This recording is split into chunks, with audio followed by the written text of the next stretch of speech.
हजरत Ayesha Siddiqa रज़ी अल्लाह तआला अन्हा फरमाती हैं, मेरे पास एक औरत आई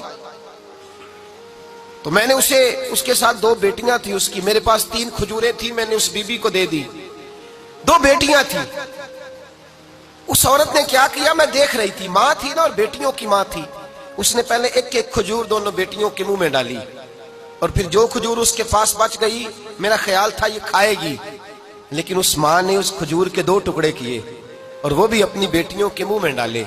हजरत आयशा सिद्दीका फरमाती है, उसका अमल इतना हसीन था, उस बीबी के इस अमल के अंदर इतना हुस्न था कि मेरी आंखों में भी वो बात रह गई, दिल में भी रह गई, रूह में भी समा गई।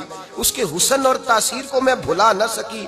शाम तक वो कैफियत, वो अंदाज, वो उस औरत का तर्ज, उसका वो अंदाज मेरी तबीयत के अंदर बार बार मुझे उसकी तरफ मुतवज्जे करता रहा।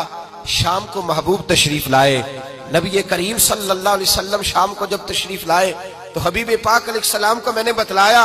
मैंने कहा, हुजूर बीबी आई थी, उसका चेहरा बता रहा था कि भूखी है, लग रहा था कई दिनों से खाना नहीं खाया। 3 खजूरें थी ही मेरे पास 3, 2 बेटियों को दे दी, वो खा सकती थी, लेकिन या रसूल अल्लाह सल्लल्लाहु अलैहि वसल्लम उसने खाई नहीं, वो भी खजूर 2 टुकड़े करके बेटियों में बांट दी है। हजरत आयशा कहती है, देर तक हुजूर मेरी बात को सुनते रहे, देर तक मेरी तरफ देखते रहे, उस तसव्वुर को, बेटी के प्यार के उस जायके देर तक महबूब महसूस करते रहे। और फिर फरमाया, आयशा जो दुनिया में बेटियों की वजह से आजमाया जाएगा, जब कयामत का दिन आएगा तो रब उससे हिसाब नहीं लेगा, बेहिसाब ही जन्नत में दाखिल फरमा देगा। अल्लाह फिर उससे हिसाब नहीं लेगा जो बेटी के सबब से आजमाया जाए।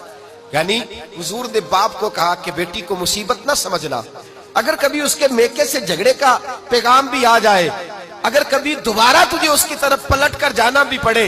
मेरे नबी पाक सल्लल्लाहु अलैहि वसल्लम से किसी सहाबी ने कहा था, या रसूल अल्लाह बेहतरीन सदका कौन सा है? हुजूर बेहतरीन सदका कौन सा है? वो मेरा माल जो अल्लाह के रास्ते में खैरात करूं तो रब मुझे ज्यादा अजर अता करे, वो कौन सा है?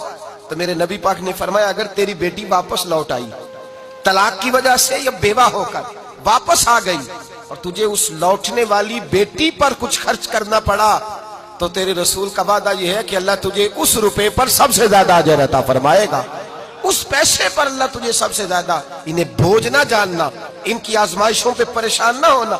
घर कभी बेटी का पैगाम आ जाए कि उसको फिर से ये तकलीफ हुई है, बाप समझने लगा था कि मैं तो फारिग हो गया, निकाह करके मैं फारिग हो गया, फिर अगर कभी उसे पैगाम आए तो मेरे मुस्तफा करीम ने फरमाया, वो परेशान ना हो, वो दुखी ना हो, बल्कि जो बेटी की वजह से आजमाया जाएगा उससे तो हिसाब ही नहीं लिया जाएगा, अल्लाह बगैर हिसाब ही जन्नत अता फरमा देगा।